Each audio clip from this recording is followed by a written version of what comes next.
சென்னையில் உள்ள அரசு மருத்துவமனைகளில் முக்கியமானதுல ஒன்றா இருக்கிற கீழ்ப்பாக்கம் அரசு மருத்துவமனையில் அடிப்படை வசதிகள் இல்லாததால நோயாளிகள் பாதிக்கப்படுறாங்க.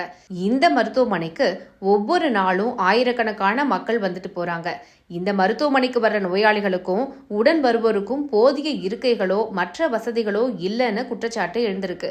குறிப்பா ஆண்களுக்கு போதுமான கழிப்பறைகள் இல்லைன்னு சொல்லப்படுது. இருக்கிற கழிப்பறைகள்லையும் போதுமான தண்ணீர் வசதி இல்லாததால பெண்கள் கடும் அவதிக்கு உள்ளாராங்க. தமிழக மருத்துவமனைகள் உலக தரத்தோடு இருக்கிறதா எப்போதும் சொல்லிக்கிற மாநில மருத்துவத்துறை அமைச்சர் மா சுப்பிரமணியம் இந்த மருத்துவமனையில உள்ள குறைபாடுகளை கண்டுகொள்ளாமலேயே தான் இருந்துட்டு இருக்காரு. இதுதான் ஸ்டாலின் மாடல் ஆட்சியோட லட்சணமான மக்கள் கேட்குறாங்க. பாத்ரூம் இருக்குது, பட் அவ்வளோவா இவ்வளோ ஜனங்களுக்கு போக்குவரத்துக்கான பாத்ரூம் வெளியில் இல்லை. ஹாஸ்பிட்டலுக்குள்ளே எல்லாத்துக்கும் பேஷண்ட்டுக்கு எல்லாத்துக்கும் இருக்குது. மக்களுக்கு இந்த தங்கி இருக்கவங்களுக்கு கொஞ்சம் போதுமானது வசதி.